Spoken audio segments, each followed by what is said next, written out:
KS പരിശീലനവുമായി ബന്ധപ്പെട്ട് പരിസ്ഥിതി ശാസ്ത്രത്തിലെ ജൈവ വൈവിധ്യം എന്ന മേഖലയാണ് നാം ഇന്ന് പരിചയപ്പെടാൻ പോകുന്നത്. അന്താരാഷ്ട്ര ജൈവ വൈവിധ്യ ഉടമ്പടി ജൈവ വിഭവങ്ങളുടെ സംരക്ഷണം, സുസ്ഥിര ഉപയോഗം, അവയുടെ വാണിജ്യപരമായ വിനിയോഗത്തിൽ നിന്നും ലഭ്യമാകുന്ന പ്രയോജനങ്ങളുടെ നീതിപൂർവമായ പങ്കുവയ്ക്കൽ എന്നിവ പ്രോത്സാഹിപ്പിക്കാനുള്ള ആദ്യകാല ശ്രമങ്ങളിലൊന്നായിരുന്നു 1992 ഭൗമ ഉച്ചകോടി. ഐക്യരാഷ്ട്ര സംഘടനയുടെ പാരിസ്ഥിതിക വികസന സമ്മേളനമാണ് ഭൗമ ഉച്ചകോടി എന്നറിയപ്പെടുന്നത്, അല്ലെങ്കിൽ യുൻസെറ്റ്. പ്രസ്തുത ഉച്ചകോടി അംഗീകരിച്ച നിയമപരമായി ബാധ്യതയുള്ള കരാറാണ് അന്താരാഷ്ട്ര ജൈവവൈവിധ്യ ഉടമ്പടി. ഇന്ത്യ ഉൾപ്പെടെ 196 രാജ്യങ്ങൾ അന്താരാഷ്ട്ര ജൈവവൈവിധ്യ ഉടമ്പടിയിൽ ഒപ്പുവെച്ചു. ഒരു രാജ്യത്തിൻ്റെ പരിധിയിലുള്ള ജൈവസമ്പത്തിൽ മേൽ പരമാധികാരം ആ രാജ്യത്തിന് മാത്രമാണെന്ന് ഉടമ്പടി ഉറപ്പു നൽകുന്നു. ജൈവവിഭവങ്ങളുടെ ഉപയോഗത്തിൽ നിന്നുള്ള പ്രയോജനങ്ങളുടെ പങ്കുവയ്ക്കൽ എന്ന അന്താരാഷ്ട്ര ജൈവവൈവിധ്യ ഉടമ്പടിയുടെ ലക്ഷ്യം നടപ്പാക്കാനുള്ള ഫലപ്രദമായ രീതിയിൽ ഇന്ത്യ ഉൾപ്പെടെ 136 കക്ഷികൾ അംഗീകരിച്ച 2014 നഗോയ പ്രോട്ടോകോൾ വിഭാവനം ചെയ്യുന്നു.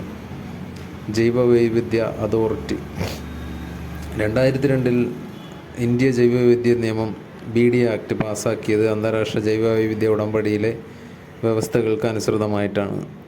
ഇന്ത്യയിലെ ജൈവവിഭവങ്ങളുടെയും അനുബന്ധ പരമ്പരാഗത അറിവുകളുടെയും അടിസ്ഥാനത്തിൽ നിന്നുള്ള ഉൽപ്പന്നങ്ങൾ, നടപടിക്രമങ്ങൾ, സാങ്കേതിക വിദ്യകൾ എന്നിവയ്ക്ക് പേറ്റന്റ് നൽകുന്നതിനുള്ള വ്യത്യസ്ത ജൈവവൈവിധ്യ നിയമവുമായി ബന്ധപ്പെട്ടിരിക്കുന്നു.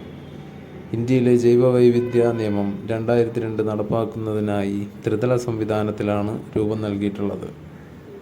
ത്രിതല സംവിധാനത്തിലെ പരമോന്നത സ്ഥാപനമാണ് ദേശീയ ജൈവവൈവിധ്യ അതോറിറ്റി NBA. 2003 നിലവിൽ വന്ന അതോറിറ്റിയുടെ ആസ്ഥാനം ചെന്നൈയാണ്. ജൈവ വൈവിധ്യ നിയമം 2002 ഇന്ത്യയിലെ ജൈവ വിഭവങ്ങളുടെ സംരക്ഷണം, അവയുടെ ഉപഭോഗം, അവയുമായി ബന്ധപ്പെട്ട അനുബന്ധ അറിവുകൾ എന്നിവ വാണിജ്യപരമായോ ഗവേഷണപരമായോ ആവശ്യങ്ങൾക്കോ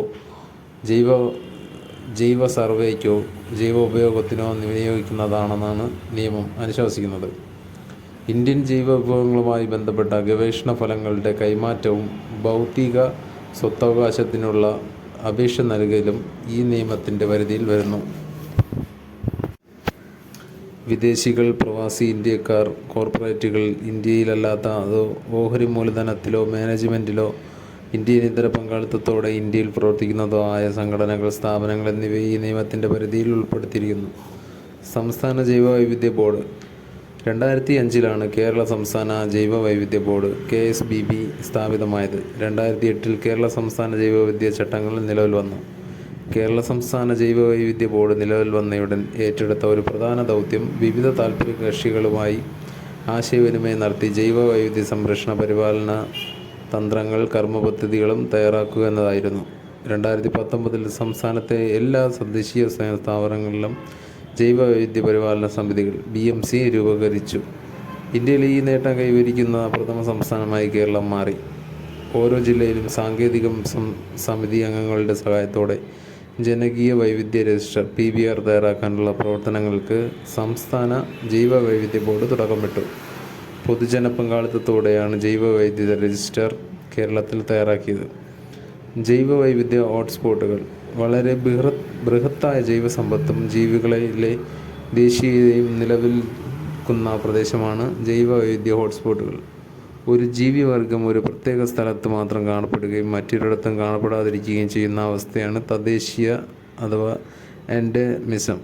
തുടക്കത്തിൽ ലോകത്തിൻ്റെ വിവിധ ഭാഗങ്ങളിലായി 25 ഹോട്ട്സ്പോട്ടുകളാണ് കണ്ടെത്തിയത്. പിന്നീട് 9 കൂടി ഈ പട്ടികയിൽ ഇടം പിടിച്ചു. നിലവിൽ ലോകത്താകെ 36 ജൈവവൈവിധ്യ ഹോട്ട്സ്പോട്ടുകളുണ്ട്. ത്വരിതഗതിയിലുള്ള ആവാസനാശം സംഭവിക്കുന്ന പ്രദേശത്താണ് ജൈവവൈവിധ്യ ഹോട്ട്സ്പോട്ടുകൾ. ലോകത്തിലെ എല്ലാ ഹോട്ട്സ്പോട്ടുകളും ചേർന്നാലും ആകെ വിസ്തൃതിയുടെ 2% താഴെ മാത്രമേ വരുന്നുള്ളൂ. ലോകത്തെ ജൈവവൈവിധ്യ ഹോട്ട്സ്പോട്ടുകളിൽ 3 ഇന്ത്യയിലാണ്: പശ്ചിമഘട്ടം, വടക്ക് കിഴക്കൻ ഹിമാലയം, ഇൻഡോ ബർമ മേഖല എന്നിവ. തത്സ്ഥല സംരക്ഷണം ഇൻസിതു ജീവജാലങ്ങളെ അവയുടെ സ്വാഭാവിക ആവാസ വ്യവസ്ഥകളിൽ തന്നെ സംരക്ഷിക്കുന്ന രീതിയാണ് തത്സ്ഥല സംരക്ഷണം. ഇൻസിറ്റു കൺസർവേഷൻ ഉദാഹരണങ്ങൾ വന്യജീവി സങ്കേതങ്ങൾ, നാഷണൽ പാർക്കുകൾ, കമ്മ്യൂണിറ്റി റിസർവുകൾ, ബയോസ്ഫിയർ റിസർവുകൾ, കാവുകൾ, ഇക്കോളജിക്കൽ ഹോട്ട്സ്പോട്ടുകൾ. ഇന്ത്യൻ പാരിസ്ഥിതിക സവിശേഷതകളുടെ ജൈവ സമ്പന്ന പ്രദേശങ്ങളെ ബയോസ്ഫിയർ റിസർവുകൾ, ദേശീയോദ്യാനം, വന്യജീവി സങ്കേതങ്ങൾ എന്നിങ്ങനെ വേർതിരിച്ച് നിയമപരമായി പരിരക്ഷിക്കുന്നു. വന്യജീവി സംരക്ഷണത്തോടൊപ്പം ഒരു മേഖലയിലെ ചരിത്ര സ്മാരകങ്ങൾ, പ്രകൃതിവിഭവങ്ങൾ, ഭൗമസവിശേഷതകൾ എന്നിവ കൂടി സംരക്ഷിക്കുന്നതിനുള്ള ഉദ്യമമാണ് നാഷണൽ പാർക്കുകൾ. പൊതുജന പങ്കാളിത്തത്തോടെ സംരക്ഷിക്കപ്പെടുന്ന ജനവാസ കേന്ദ്രങ്ങൾക്കിടയിലെ പരിസ്ഥിതി പ്രാധാന്യമേറിയ പ്രദേശങ്ങളാണ് കമ്മ്യൂണിറ്റി റിസർവുകൾ. ലോകത്തിലെ എല്ലാ പ്രധാനപ്പെട്ട ആവാസ വ്യവസ്ഥകളെയും ജൈവവൈവിധ്യത്തെയും ജനിതക സ്രോതസ്സുകളെയും സംരക്ഷിക്കപ്പെടുന്ന എന്ന ഉദ്ദേശത്തോടെ സ്ഥാപിക്കപ്പെട്ട വിശാല ഭൂപ്രദേശമാണ് ബയോസ്ഫിയർ റിസർവുകൾ.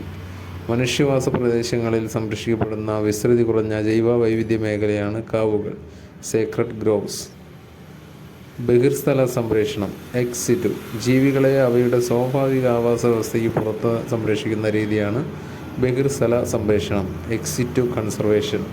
എക്സ് സിറ്റു കൺസർവേഷൻ ഉദാഹരണങ്ങൾ സുവോളജിക്കൽ ഗാർഡനുകൾ, ബൊട്ടാണിക്കൽ ഗാർഡനുകൾ, ജീൻ ബാങ്കുകൾ. വ്യത്യസ്ത ഇനങ്ങളിൽപ്പെട്ട ജന്തുക്കളെ പ്രത്യേകമായി പാർപ്പിച്ച് പരിപാലിക്കുകയും വംശവർദ്ധനവിന് വേണ്ട സാഹചര്യങ്ങൾ ഒരുക്കുകയും ചെയ്യുന്ന സംരക്ഷണ കേന്ദ്രങ്ങളാണ് സുവോളജിക്കൽ ഗാർഡൻ. വൈവിധ്യമാർന്ന സ്പീഷീസുകളിൽപ്പെട്ട അപൂർവവും പ്രധാനപ്പെട്ടതുമായ സസ്യങ്ങളെ സംരക്ഷിക്കുന്ന വിശാലമായ ഗവേഷണ കേന്ദ്രങ്ങളാണ് ബൊട്ടാണിക്കൽ ഗാർഡനുകൾ. വിത്തുകൾ, ബീജങ്ങൾ മുതലായവ ശേഖരിച്ച് ദീർഘകാലത്ത് സംരക്ഷിക്കാനും ആവശ്യമായ അവസരങ്ങളിൽ അവ ഉപയോഗിച്ച് ജീവികളെ പുനഃസൃഷ്ടിക്കാനും കഴിയുന്ന സംവിധാനമാണ് ജീൻ ബാങ്കുകൾ. ജൈവ വൈവിധ്യം.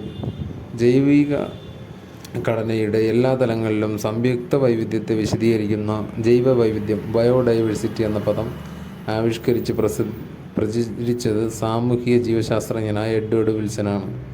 ജനിതക വൈവിധ്യം, സ്പീഷീസ് വൈവിധ്യം, ആവാസ വ്യവസ്ഥാ വൈവിധ്യം എന്നിവയാണ് പ്രധാനപ്പെട്ട ജൈവ വൈവിധ്യ തലങ്ങൾ.